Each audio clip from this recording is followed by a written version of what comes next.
ಮಹದೇವ್ ಕುಂಬಾರರ ನುಡಿನಮನ ಸಮಾರಂಭಕ್ಕೆ ನುಡಿನಮನವನ್ನು ಅರ್ಪಿಸಿರುವಂಥ ಶಿವಪ್ರಕಾಶ್ ಕುಂಬಾರ್ ಅವರು ಮತ್ತು ನಮ್ಮ ಚಂದ್ರಕಾಂತ್ ಬಿರಾದರ್ ಅವರು ಮತ್ತು ನಮ್ಮ ಶಿವಗುಣಿ ಕಾಮಣ್ಣ ಅವರು ಮಲ್ಲಮ್ಮ ಪಾಟೀಲರು ಮತ್ತು ಎಲ್ಲರೂ ಕುಂಬಾರವರ ಮಹಾದೇವ ಕುಂಬಾರವೆಲ್ಲ ಪರಿವಾರ ಬಂಧು ಬಳಗ ಎಲ್ಲರಿಗೂ ಶರಣಾರ್ಥಿಗಳು.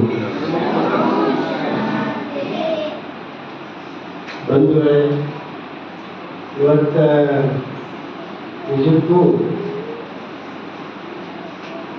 ನಾವು ಮಹಾದೇವ ಕುಂಬಾರವರು ಅವ್ರ ಮನೆಗೆ ಹೋದ್ವಿ.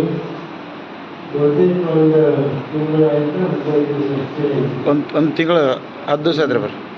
ಒಂದು ತಿಂಗಳ ಮೇಲೆ ಆಯ್ತು. ಒಂದು ತಿಂಗಳು ಹಿಂದಲೇ ಅದೇನು ಕಾರ್ಯಕ್ರಮ ಇದ್ದಿಲ್ಲ. ಆ ದಿನದಾಗ ಒಂದು ಬೇರೆ ಕಡೆ ಇತ್ತು, ಯಾಕೋ ಹೋಗ್ಬೇಕು ಅನಿಸ್ತು. ಆ ಮಹಾದೇವ ಕುಂಬಾರವ್ರ ಮನೆಗೆ, ಶಿವಲಿಂಗಪ್ಪ ಕುಂಬಾರವ್ರ ಮನೆಗೆ, ಆ ಸಮಾಧಿಗೆ ಭಾಳ ಚಂದ ಸಮಾಧಿ ಮಾಡ್ಯಾರ. ಮ್ಯಾಲ ಸ್ಥಾವರಲಿಂಗ ನಂದಿ ಏನೋ ಕೂಡಿಸಿ ಚಂದ ಹೊರಪತ್ರ ಬಂದಂಥ ಇಷ್ಟಲಿಂಗ ಅದ್ರ ಮೇಲೆ ಸ್ಥಾಪನೆ ಮಾಡ್ಯಾರ. ಆ ಸಮಾಧಿಯನ್ನು ನೋಡಿಕೊಂಡು ಮತ್ತು ನಂತರ ಇಲ್ಲಿ ಮಹಾದೇವ ಕುಂಬಾರವ್ರ ಮನೆಗೆ ಬಂದು ಅಲ್ಲೊಂದು ಅನುಭವ ಮಾಡಿ ಮತ್ತು ಅವರು ಪೂಜೆ ಆಗಬೇಕಾಗಿದ್ದು. ಆದರೆ ಪೂಜೆ ಒಂದು ಹೊಸ ಮಠ ಕಟ್ಟಿರೋದ್ರಿಂದ ರಸ್ತೆಯಲ್ಲಿ ಪೂಜೆ ಇತ್ತು. ಹೀಗಾಗಿ ಅಲ್ಲಿ ಎಲ್ಲರೂ ಒಂದು 10 ನಿಮಿಷಗಳಿಗೆ ಎಲ್ಲರೂ ಬಂದು ಕುಳಿತು ಅವರಿಗೆ ಮಹಾದೇವ ಕುಂಬಾರವರಿಗೆ ಸನ್ಮಾನ ಮಾಡಿ ಶಾಲು ಹೊಲಿಸಿ, ಆಮೇಲೆ ಅವರು ದೇವರ ಮೊನ್ನೆ ನಮ್ಮ ಅಮೃತ ಮಹೋತ್ಸವಕ್ಕೆ ಬಿಡುಗಡೆಯಾಗಿರುವಂಥ ಎಲ್ಲ ಪುಸ್ತಕಗಳನ್ನು ನಾವು ಕೊಟ್ಟು ಅವರಿಗೆಲ್ಲ ಹೇಳಿ ಭಾಳ ಸಂತೋಷವಾಗಿತ್ತು. ನಂತರ ನಾವು ಒಂದು ನಮ್ಮ ಕಾರ್ಯಕ್ರಮ ಒಂದು ಸ್ಥಳಕ್ಕೆ ನಾವು ಹೋದಿವಿ. ನಂತರ ಇನ್ನೊಂದು ವಿವೇಕ ಆಗುವಾಗ ಯಾವ ಲಕ್ಷಣವೂ ಇರಲಿಲ್ಲ. ನೋಡಿ, ಮನುಷ್ಯರು ಇಚ್ಛೆ ಹೇಗಿರ್ತದೆ ಅಂದರೆ, ಏನು ನಾವು ಇಚ್ಛೆ ಮಾಡ್ತೀವಿ ಅದು ದೇವರು ನೆರವೇರಿಸ್ಕೊಡ್ತಾರೆ. ನಿನ್ನೆ ಶಿವಪ್ರಕಾಶ್ ಕುಂಬಾರವರು ಹೇಳಿದ್ರು, ನಮ್ಮ ತಂದೆಯವರು ದಿನ ಓಂ ನಮಃ ಶಿವಾಯ ಅಂತ ಬರೀತೀವಿ. ಬರೆದು ಲಾಸ್ಟಕ್ಕೆ ಇತ್ತೀಚೆಗೆ ನೋವಿಲ್ಲದ ಸಾವು ಕೊಡು ಅಂತ ಅವರು ಬರೀತಾ ಇದ್ರು ಅಂತೆಲ್ಲ ನನಗೆ ಮೈ ದುಃಖ ಮಾಡಿ. ಅಂದರೆ ಅವ್ರು ನೋವಿಲ್ಲದ ಸಾವು ಕೊಡು ಅಂದಂಗೆ ಅವ್ರಿಗೆ ಏನೂ ನೋವಿಲ್ಲ. ಓಡಾಡ್ತಾನೆ, ರಾತ್ರಿ ಎಲ್ಲರ ಜೊತೆ ಮಾತಾಡಿದ್ದಾರೆ, ಎಲ್ಲರ ಜೊತೆ ಸಂಭಾಷಣೆ ಮಾಡಿದ್ದಾರೆ, ದಿನನಿತ್ಯಂತೆ ವಚನಗಳನ್ನು ಬರೆದಿದ್ದಾರೆ, ಎಲ್ಲರೂ ಮಾಡಿದ್ದಾರೆ. ಎಲ್ಲ ಮಾಡಿ ಮಲ್ಕೊಂಡು ವಿಶ್ರಾಂತಿ ಮಾಡ್ಕೊಂಡು ಹೆಂಗೆ ಮಲ್ಕೊಂಡಾರ ಹಂಗೆ ಅವರಿಗೆ ನೋವಾಗಿಲ್ಲ, ಇನ್ನೊಬ್ಬರ ಕೈಯಲ್ಲಿ ಒಂಚೂರು ಮಾಡಿಸ್ಕೊಂಡಿಲ್ಲ, ಏನೂ ಇಲ್ಲ. ಎಲ್ಲರಿದ್ದಾನೆ ಎಲ್ಲರಿಗೆ ಕೇಳಿನೇ ಹುಡುಗಿ ನಡೆದಿನ ಹೇಳ್ತಾರಲ್ಲ, ಹಂಗೆ ಹಿಡಿ ಕೇಳಿನೇ ಅವ್ರು ಹೋದಂಗೆ ಆಗ್ಯದ. ಅಂಥ ಅಪರೂಪದ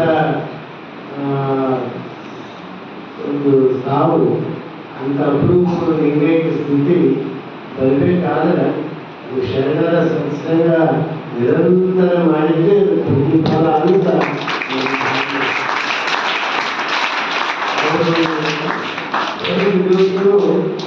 ಆ ಸತ್ಸಂಗ ಎಲ್ಲೇ ಇದ್ರು ಉಪಸ್ಥಿತಿರ್ತೀವಿ.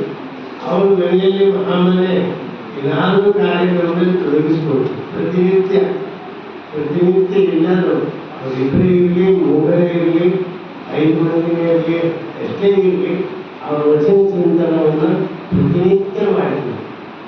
ನಾವು ಸುಮಾರು ವರ್ಷ ಕಳೆದ ಎಷ್ಟು ವರ್ಷ ಆಯಿತು ನನಗೆ ನೆನಪಿಲ್ಲ. ಕಪ್ಪೂರದಾಗ ಮನೆ ಕಟ್ತೀವಿ 92 ರೀ 92. ಹಾಂ 92. 92 ಈಗ ಎಷ್ಟು 26 34 ವರ್ಷ 34 ವರ್ಷ. 34 ವರ್ಷ ಹಿಂದೆ ಅವರು ನಮಗೆ ಪರಿಚಯ ಇದ್ದಿಲ್ಲ. ಅಲ್ಲಿ ಕಾರ್ಯಕ್ರಮದಾಗ ಅವ್ರು ನೋಡಿರ್ತಾರೆ. ಆದರೆ ನೀವು ಮನೆ ಕಟ್ತೀವಿ, ಮಹಾಮನೆ ಅಂತ ಹೆಸರಿರ್ತೀವಿ. ಮನೆ ಸಣ್ಣದೇ, ಮಹಾಮನೆ ಬಸವ ಮಹಾಮನೆ ಅಂತ ನಾಮಕರಣ ಮಾಡಿದರು. ಆ ಮನೆಗೆ ಇನ್ನು ಪೂಜೆ ಮತ್ತು ಇನ್ನು ಪೂಜೆ ಮಾಡಿ ಪ್ರಸಾದ ತಗೊಂಡು ಅನುಭವ ಮಾಡಿ ಹೋಗ್ಬೇಕು ಅಂತ ಪತ್ರ ಬರೆದು ಫೋನ್ ಮಾಡೋದು. ನಾವು ಹೋಗಿ ಸ್ನಾನ ಪೂಜೆ ಪ್ರಸಾದ ಮುಗಿಸ್ಕೊಂಡು ಒಂದು ಅಲ್ಲೇ ಕುಸ್ತಿ ಮಾಡಿ ಮತ್ತು ಮಾರನೇ ದಿವಸ ಎಲ್ಲ ಕಾರ್ಯಕ್ರಮ ಮುಗಿಸ್ಕೊಂಡು ಮತ್ತು ಮಾರನೇ ದಿವಸ ನಾವು ಈ ಕಡೆ ಬಂದೀವಿ. ಅಂದರೆ ಅವತ್ತಿನಿಂದ ಒಂದು ಸಂಬಂಧ ಇವತ್ತಿನವರೆಗೂ ದೀರ್ಘಕಾಲವರೆಗೂ ಅದೇ ಶ್ರದ್ಧೆ, ಅದೇ ಭಕ್ತಿ, ಅದೇ ನಿಷ್ಠೆ ಅವ್ರ ಮೇಲೆ ಇತ್ತು. ಎಷ್ಟು ವ್ಯವಸ್ಥಿತವಾಗಿ ಅವರು ಎಲ್ಲ ಕಾರ್ಯಕ್ರಮ ಮಾಡಿದ್ರು. ನಾವು ಫೈಲಲ್ಲಿ ಎಷ್ಟು ಚೆಂದ ಮಾಡ್ತೀವಿ. ನಮ್ಮಲ್ಲಿ ನೀರು ಬಂದಿನ ಬಂದರೆ ನಮ್ಗೆ ಇವತ್ತು ಸಿಗಲ್ಲ. ನಮ್ಮಲ್ಲಿ ನೀನು ಏನೋ ಬಂದು ಇವತ್ತು ಹುಡುಕಾಡಬೇಕು. ಆದರೆ ನಾವು ಬಂದಿನ ಪತ್ರ 50 ವರ್ಷ, 30 ವರ್ಷ, 40 ವರ್ಷ ಆ ಪತ್ರಗಳು ಫೈಲ್ ಮಾಡಿ ಅಚ್ಚುಕಟ್ಟಾಗಿ ಆ ಸಂದೇಶ ಬರೆದಿತ್ತು, ಪತ್ರ ಮುದ್ರಾ ಬರೆದಿತ್ತು. ಆ ಸಿಸ್ಟಮೆಟಿಕ್ಕು ಅವರು ಇಟ್ಟಿಲ್ಲ. ನಮ್ಮೆಲ್ಲೇ ಕಾರ್ಯಕ್ರಮ ಏನೋ ಪತ್ರಿಕೆ ಬಂತಂದು ಅದು ಕಟಿಂಗ್ ಮಾಡಿರ್ತಾರೆ. ಈಗ ಒಂದು ಫೈಲ್ ಮಾಡೋದು, ಡೈರಿ ಬರೆಯೋದು, ಅದೊಂದು ಭಾಳ ಅಚ್ಚುಕಟ್ಟತನದಿಂದ ಅವ್ರು ಮಾಡ್ತಾರೆ.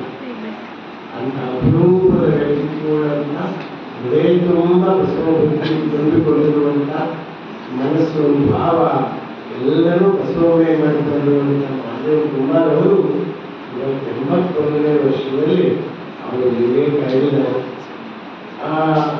ಅವ್ರ ಇಚ್ಛೆ ಏನಿತ್ತು ಬಸವಣ್ಣ ಈಡೇರಿಸ್ಕೊಡ್ತಾರೆ.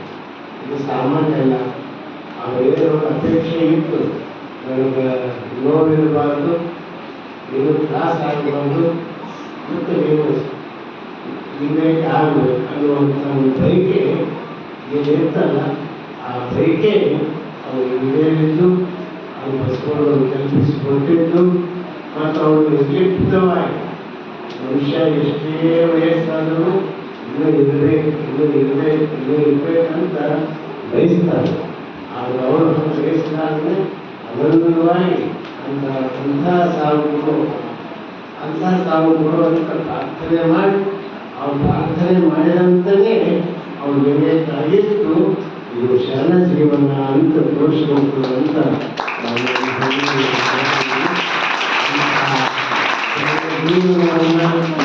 ಅವ್ರ ಜೀವನದುದ್ದಕ್ಕೂ ಸಾಧಿಸಿ ಬಾಬು ಸರ್ ಅನುಭವದ ಉತ್ಸವ ಅಥವಾ ಈ ವಿವೇಕ ಸ್ಮರಣೋತ್ಸವ ಮತ್ತು ಡಿಸೆಂಬರ್ನಲ್ಲಿ ಜಯಂತಿ, ಈ ಮೂರಕ್ಕೂ 3 ವರ್ಷದಲ್ಲಿ ಯಾವುದಾದ್ರೂ ಒಂದು ಕಡ್ಡಾಯವಾಗಿ ಬರ್ತಿದ್ರು.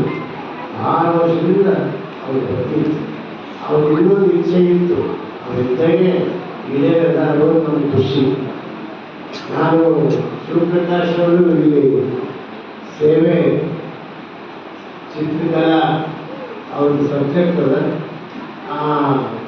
ಇಲ್ಲಿ ನಾವು ಗುರುಕುಲ ಸೇವೆ ಅಂತ ತಗೊಂಡ್ವಿ ಪ್ರಾರಂಭ. ಅವರು ಏನಾದ್ರು ಗ್ರ್ಯಾಂಡ್ದಾಗ ಸೇರ್ತಿದ್ದಾರೆ, ಆಕರ್ಷಣೆ ಅಂತ ಹೇಳ್ತಿದ್ರು. ಆಯ್ತು, ನಮ್ದು ಯಾವುದೇ ಶಾಲೆ ಮೊದಲು ಗ್ರ್ಯಾಂಡ್ ಆದರೆ ನಿಮ್ಮ ಮಗನ ಹೆಸರು ಸೇರಿಸೋದು ಅದು ನನ್ನ ಜವಾಬ್ದಾರಿ ಅಂತ ನಾನು ಹೇಳಿದ್ದೆ. ಅವಾಗ ಇವ್ರಿಗಿನ ಕಾಲದಾಗ ಗ್ರ್ಯಾಂಡ್ ಆಗ್ತಾನೇ ಇಲ್ಲ. ಈಗ 60 ಅಂದರೆ 10 ವರ್ಷ ಹಂಗೆ ಸ್ಥಿತಿ ಈ ಸರ್ಕಾರದ. ಆದರೆ ಆಗೋ ಇದು ಆಸಕ್ತಿ ಗ್ರ್ಯಾಂಡ್ ಆಗ್ತದಂತ ಎಲ್ಲರೂ ಹೇಳಿದ್ರು. ಅದು ಅಪ್ಲೈ ಮಾಡ್ತೀವಿ, ಅದು ಆಯಿತು. ಇದ್ದಾಗಲೇ ಅವ್ರಿಗೆ ಭಾಳ ಸಂತೋಷವಾಗಿತ್ತು, ಭಾಳ ಖುಷಿಯಾಗಿತ್ತು. ಶಿವಪ್ರಕಾಶ್ ಅವರು ಆಯ್ತು ಮುಂಚೆ ಭಾಳ ಪೂರ್ತಿ ಮಾಡಿದ್ರಿ, ನನಗೆ ಭಾಳ ಖುಷಿಯಾಗಿರೋದ್ರಿಂದ ಕೃತಜ್ಞತೆ ಭಾವದಿಂದ ಹೃದಯಕ್ಕೆ ಅವರು ಹೇಳಿದರು. ಇಂಥ ಅಪರೂಪದ ವ್ಯಕ್ತಿತ್ವವನ್ನು ಮತ್ತು ಶಕ್ತಿ ಕೈಲಾದಷ್ಟು ಅವರು ದಾಸೋಹಕ್ಕೆ ಅವಾಗ ಸಹಾಯ ಮಾಡ್ತಾನೆ ಇದ್ವಿ. ಅವರು ಬರುವಂಥ ಕೆಲಸ ಇರ್ಬೋದು, ಇಲ್ಲಿ ಗುರುಗಳ ಕಾರ್ಯಕ್ರಮ ಇರ್ಬೋದು, ಯಾವುದಾದ್ರೂ ಒಂದಕ್ಕೆ ಬಂದಾಗ ಹೋದಾಗ ಅವ್ರು ಖಾಲಿ ಹೋಗ್ತಿರಲಿಲ್ಲ. ಅವರು ಶಕ್ತಿ ಅನುಸಾರವಾಗಿ ದಾಸೋಹಕ್ಕೆ ಸಾನ್ನಿಧ್ಯವನ್ನು ಕೊಟ್ಟೇ ಹೋಗ್ತಿದ್ರು. ಅಂಥ ಶರಣ ಜೀವನವನ್ನು ತುಂಬು ಜೀವನವನ್ನು ನಡೆಸಿದಂಥವರು ನಮ್ಮ ಮಹಾದೇವ ಕುಮಾರವರು. ಅವರ ಮನೆ ನೋಡಿದ್ರೆ ಅವರು ಅನುಭವ ಮಟ್ಟಪಟ್ಟಂತ ಕಾಣುತ್ತೆ. ಅವರ ಮನೆಯೇ ಒಂದು ಅನುಭವ ಮಟ್ಟ ಎಲ್ಲರ ನಿಮಗೆ ಗಮನಿಸಿ ಆಶಿಸ್ತೀವಿ. ಅಂಥ ಒಂದು ಕುಟುಂಬ ನಾವು ಆ ಭಾಗದಲ್ಲಿ ನಮ್ಮಂತೆ ಅನೇಕ ಕುಟುಂಬಗಳನ್ನು ಅವರ ಪರಿಸರದಲ್ಲಿ ನಿರ್ಮಾಣ ಮಾಡಿರುವಂಥ ಶ್ರೇಯಸ್ಸು ಅವರಿಗೆ ಸಂತ. ನಾವು ಮನೆಯಲ್ಲಿ ಮಹಾಮನೆ ಕಾರ್ಯಕ್ರಮ ಪ್ರಾರಂಭ ಮಾಡುವಾಗ ಇಷ್ಟು ಅನುಭವ ಸಂಖ್ಯೆ ಹೇಳುತ್ತಿರ್ತೇವೆ. ದಶಮಾನೋತ್ಸವ ಮಾಡಿದ್ರು. ದಶಮಾನೋತ್ಸವ ಮಾಡಿದ್ರು. ಹಾಂ, ದಶಮಾನೋತ್ಸವ ಮನೆಯಲ್ಲಿ ಮಹಾಮನೆ ಕಾರ್ಯಕ್ರಮದ ದಶಮಾನೋತ್ಸವ 10 ವರ್ಷ એટલે ನಿರಂತರವಾಗಿ ನಡೆಸ್ಕೊಂಡು ಬಂದಾಗ ಅಂತಹ ಅಪರೂಪದ ಸ್ವಭಾವದಂತಹ ಅಪರೂಪದ ವಿಶೇಷ ಬಸವಮಯ ಜೀವನವನ್ನು ಸಾಧಿಸಿರುವಂಥ ಮಹಾದೇವ ಕುಮಾರವರು. ಆದರೆ ನಾವು ಇರಬೇಕಾದಾಗ ಹೋಗಬೇಕು ಅನ್ನುವಂಥ ಬಹಳ ಇಚ್ಛೆ ಇತ್ತು. ಗುರುಗಳು ಅಲ್ಲಿ ಸಮೀಪದಲ್ಲಿದ್ದು ಸ್ವಲ್ಪ ಸಮೀಪದಲ್ಲೂ ಮಾತಾಡಿದ್ದಾರೆ. 4 ತಾಸಿನ ದಾರಿ ಅಂತ ಹೇಳೋದು. ಅಲ್ಲಿ ಅದು ಇಬ್ಬರಿಗೂ ಇರಲಿಲ್ಲ. ಮತ್ತೇನು ಬರ್ತಾ ಇತ್ತು ಅದು ಇಲ್ಲ, ಬೇಗ ಭಾಳ ಲೇಟ್ ಮಾಡೋಣ ಬರೀ ಇದು ಕೊಟ್ಟಾರ, ಹಾಸ್ಪಿಟಲ್ ಕೊಟ್ಟಾರ. ಅವ್ರ ಸಂಸ್ಕಾರ ಇರೋ ಇಲ್ಲ ಅಂತ ಹಾಸ್ಪಿಟಲ್ದಾಗ ಕೊಟ್ಕೊಂಡು ಹಾಸ್ಪಿಟಲ್ದಾಗ ಕನ್ನಡ ಮಾಡೋದಿಲ್ಲ ಅಂತ ತಿಳಿದು ನಾವು ಇಲ್ಲಿಂದಲೇ ಮಾಡಿದ್ವಿ. ಇವತ್ತು ವಿಶೇಷವಾಗಿ ಗುರುಗಳ ಕಾರ್ಯಕ್ರಮವನ್ನು ಆಯೋಜನೆ ಮಾಡಿ ಎಲ್ಲರೂ ಬಹಳ ಒಳ್ಳೆಯ ರೀತಿಯಿಂದ ಒಂದು ಅವರಿಗೆ ಕಲ್ಪಿಸಿದ್ದೀವಿ. ಸಾವಂದ್ರೆ ಏನು ಈ ಕನ್ನಡ ಜೀವನ ಹೆಂಗೆ ಸಾಗಿರುತ್ತೆ ಅಂತ ಇಲ್ಲಿಗ ದೇವರು ವಚನೆ ಹೇಳ್ತಾರೆ. ಏನಂತ ಲೋಕದಂತೆ ಬಾರದು, ಲೋಕದಂತೆ ಹೋಗಲು ಇರದು, ಲೋಕದಂತೆ ಬಾರದು, ಲೋಕದಂತೆ ಇರದು, ಲೋಕದಂತೆ ಹೋಗಲು ನೋಡಿದ, ಪುಣ್ಯದಂತೆ ಒಪ್ಪಲು, ಜ್ಞಾನದಂತೆ ಇಪ್ಪಲು, ಮುಕ್ತಿಯಂತೆ ಹೋಗಲು ನೋಡಿದ. ಲಿಂಗ ಪ್ರಿಯ ಲಿಂಗ ದೇವ ನಿಮ್ಮ ಶರಣರು ಉಪಮಾತೀತರಾಗಿ ಉಪಮಿಸಬಾರದು ಅಂತ ಇದೇ ಒಂದು ವಚನದಂತೆ ಬದುಕಿದವರು, ಮಾಡಿದವರು ಮಹಾದೇವ ಕುಮಾರವರಂತ ಈ ಸಂದರ್ಭದಲ್ಲಿ ನಾವು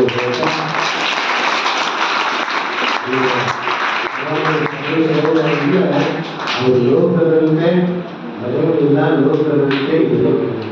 ಅವ್ರು ಇರುವಿಗೆ ತಿಂದೆ ಲೋಕದಂತೆ ಎಲ್ಲರೂ ಹಂಗೆ ಮಾಡ್ತಾರೆ, ನಾವು ಹಂಗೆ ಮಾಡಲಿ ಅಂತ ಅನ್ನೋದೇ ಜಾಸ್ತಿ ಇರ್ತಾರೆ.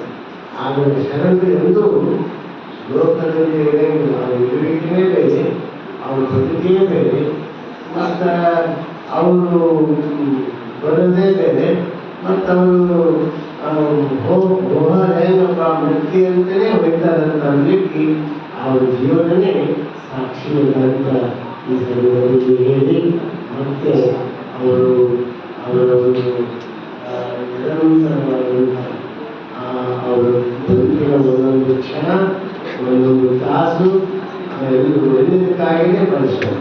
ಅವರು ಯಾರಿಗೂ ಕೇಳಿದವರಲ್ಲ, ಯಾರಿಗೂ ದ್ವೇಷ ಮಾಡಿದವರಲ್ಲ, ಯಾರಿಗೂ ಸಿಕ್ಕಿ ಮಾಡಿದವರಲ್ಲ. ಅವರಿಗೆಲ್ಲವನ್ನ ಏನೇ ಹೆಚ್ಚು ಕಂಡರೂ ತಾವು ಅಷ್ಟೇ ಇನ್ನೊಬ್ಬರಿಗೆ ಆನಂದವನ್ನು ನೀಡಿದವರು ಅಂತ ಮಹಾದೇವ ಕುಮಾರವರು. ಶಾಂತಿಯನ್ನು ಕೋರಿ ಮತ್ತೊಮ್ಮೆ ಅವರು ಎಲ್ಲರೂ ಎಲ್ಲರಿಗೂ ಕ್ಷಮೆಯಾಗ್ತದೆ. ಒಂದು ವಚನ ಹೇಳ್ತೀನಿ, ಎಲ್ಲರೂ ಅಡಬೇಕು. ಓಂ ಶ್ರೀ ಗುರು ಬಸವಲಿಂಗಾಯ ನಮಃ.